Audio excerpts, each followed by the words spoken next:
Hi students, in this video we will be calculating work done for a variable force. As if now we have dealt with the problems where the force was constant. So before going to the variable force, we will discuss how we can calculate the work done even by a constant force by another method. This is the method which we are going to learn. This is method number 2, not 1. Method number 1 you already know, which is just applying mathematically F dot D. And we are going to learn this. This is very simple method. Let's see how it works out in constant force case. So here's a sample problem, 10 Newton force on the right, and on the right side, the 10 meter displacement. We can calculate this very easily, 100 joules.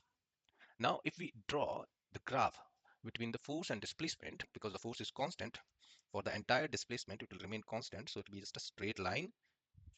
It will just straight line like this, force displacement graph. Now, where is my work done?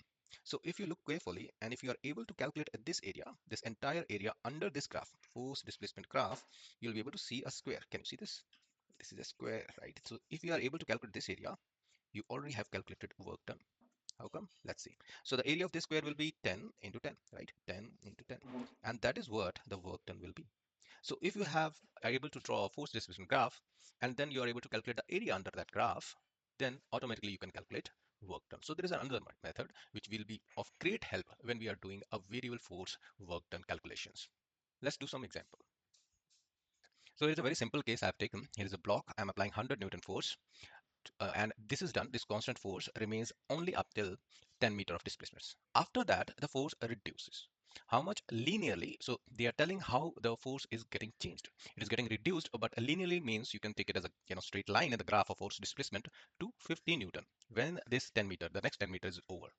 So understand the question first. First, we were applying a constant force for 10 meter, and then after 10 meter, after this much displacement, the force is getting reduced. It is getting reduced to 50 Newton. Okay, and they have asked like what is the total work done till here.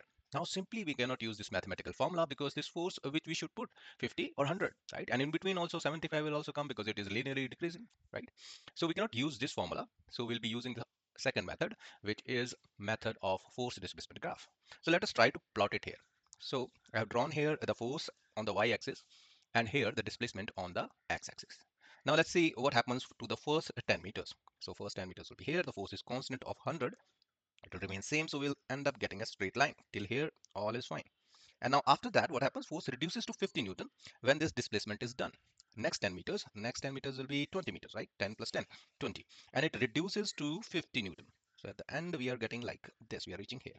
And because they have told us that it is linearly reducing, that is a very important part. They are making it simple for us that the force reduction is just like this, linear reduction. We'll do the same thing which we have done in the previous case, the constant force case.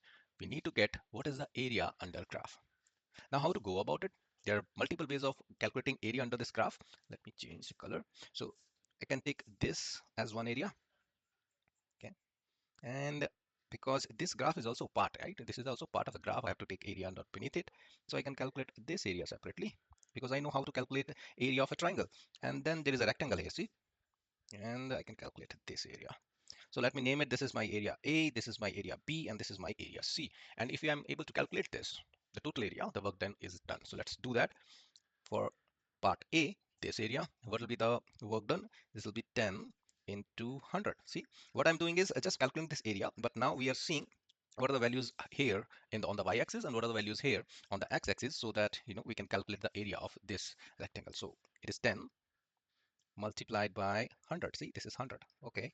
So this becomes 1000 joules of work is done for the first 10 meter of displacement. What happens after it? Let's calculate this. B for this area. How we calculate the area of triangle? We do half into base into height. So this triangle has a base of 10 to 20, right? So the base will be 10. Remember that. Base is not 20. It is from here to here. We are talking about this triangle. So it will be 10 again.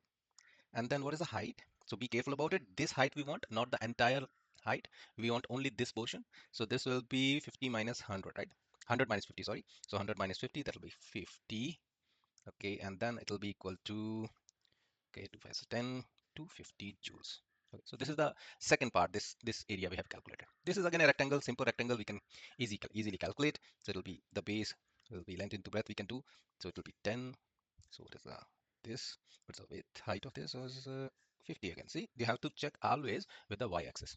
This will be 50. It will be 500 joules. So if somebody asks now what is the total work done. The work done for this case will be 1000 for this area, plus 250 here, plus 500 here. And it'll be 1750 joules. So this is how we deal with the graphical method when we are, facing the cases where the forces are changing.